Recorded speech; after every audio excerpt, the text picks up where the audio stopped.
Alright, I know I have said it a bunch in the past that East Coast is toast and the West Coast is the best. West is the best, baby. With that being said, I have focused on the West Championship a little bit here in the career mode, so it is time to take on 250 East. East Coast is toast, but maybe that's exactly where we fit in. Of course, we have the market window to kick things off. It is about to be a banger episode, so let's get right on into the career mode action.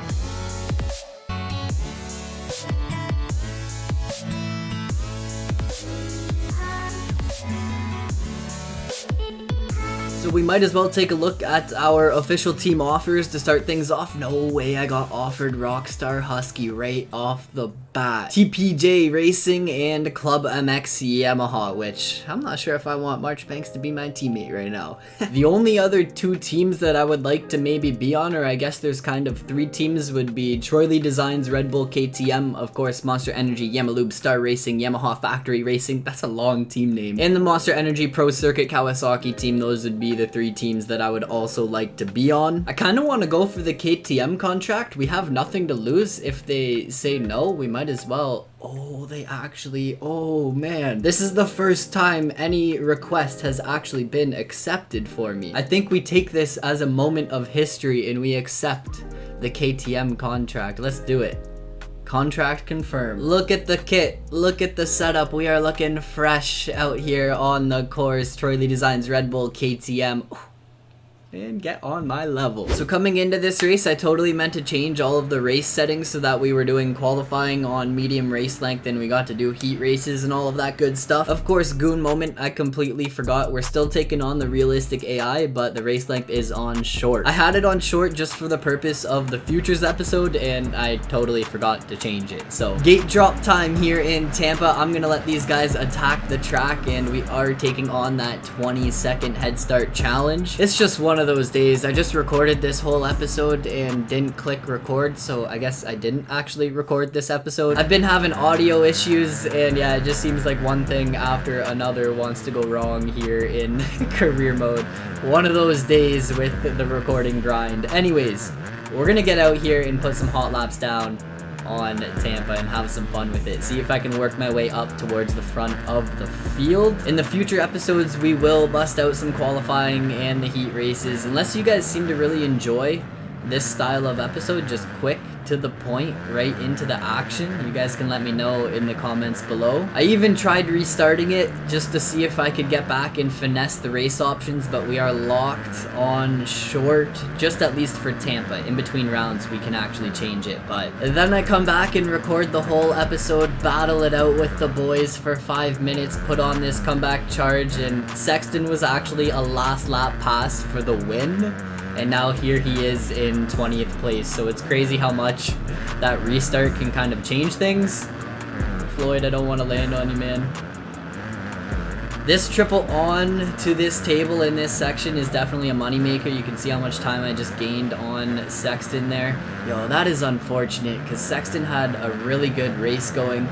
Being that points leader, well, not the points leader, the red plate holder for being the defending champion. And yeah, I ruined his race with that restart. He's buried at the back of the pack. Frustrating too when you come in to record like a career mode like this and things just go wrong. The audio issues in the futures episode, there's gonna be no bike sound because, well, goon moment. Hampshire, oh, I'm sorry. I did not mean to land on you, my guy.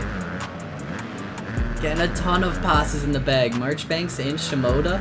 I guess Marchbanks actually isn't even on the Club MX team in this game because it's based off of last year. And I guess that's why he's holding that grudge. He lost that Monster Energy Kawasaki ride to, of course, Cameron McAdoo came in and kind of swept that roll out from underneath his feet, sending Marchbanks to kind of wonder what he's going to do for the 2021 season. And he ended up on the Club MX team, which I would say has been going pretty good for him. But to get out there at Daytona and obviously be targeting McAdoo, like coming in hot and putting an insanely dirty pass in on him. Not only taking McAdoo down, but taking himself out in the process. Just not smart riding, and yeah, I don't know. Lost some respect for, oh, Marchbanks. at not Daytona, totally not Daytona. Atlanta, man. Atlanta vibes. In my eyes, the Atlanta tracks are very, very similar to the Daytona layout, especially they are at speedways, right? There's only so much you can do on the infield there at a speedway. So the track designs are fairly similar from Daytona to Atlanta. And I don't know about you guys, but I expected Tomac to do way, way better than he did the 3 rounds in Atlanta. He just seemed to struggle. I mean, we definitely saw that Daytona Tomac speed at Daytona, but he just didn't really bring that to the table in Atlanta. We witnessed a crazy last lap pass with Cooper Webb and Roczen once again after Roczen leading the whole entire race. Roczen leaves the inside door wide open and just kind of lets Webb pass. So, man, I could rant about Roczen and how he could be a champion this year if he was just a little more aggressive and didn't let the other guys body him around. I could rant about that for hours, but I think we all know it at this point, especially after what happened at the 3rd round in Atlanta. Like, leading the whole entire race, I get it, Roczen went down and probably got sent into full panic mode for the remaining laps of the race, but man, oh man, Roczen, the championship truly could have been his.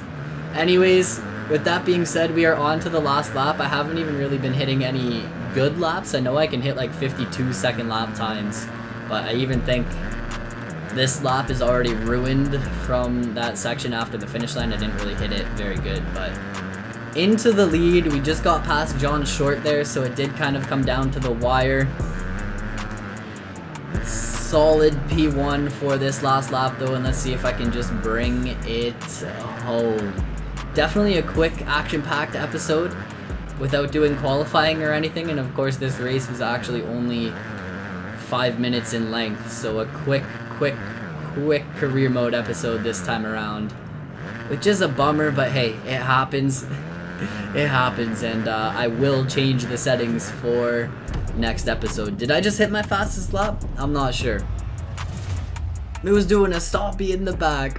54.136, that's slow. I know I can jump down into the 52-second range on the 250s and the 125, but 26 points to my name. John Short going to be in second with 23, and Nichols with 21 to his name. That is kind of a bummer, me messing up the race options, but hey, live and learn, and we will be back swinging for episode 3. I'm still pumped just to take home that win. I mean, 20-second head start in a short race length like that is not a lot of time to make that comeback happen. Starting things off with the red plate, making the Red Bull KTM sponsors proud. And hey, you know what? Maybe the short race length is the move. It keeps it short and sweet and to the point, and it doesn't draw on that main event. I think we do need to do some qualifying and some heat races and get into that LCQ action if disaster strikes. So we will turn on the real thing race setting. And you guys can let me know in the comments below if you guys want to see short race length, medium race length, or realistic. We could throw that into the mix. As of now, I think short is a good balance. That way we have qualifying, we will jump into a quick heat race, of course the LCQ, like I said, if disaster strikes, and then that main event won't be super long. Clearly, as you guys saw in this episode, we can still do challenges and head starts and stuff like that in the short race length, and in just my opinion, I think that we don't need to be doing a 10-minute main event just to drag it on. When I can do a 40-second head start in a 10-minute main, I can do a 20-second head start in a 5-minute main and get pretty much the same outcome. If anything, the short races are more action-packed because the field doesn't have that time to actually spread out. We'll figure it out. That's it for episode number 2, round 1 of the 250 East career in Tampa. I will catch you guys all for Arlington round 2 of this championship, episode 3.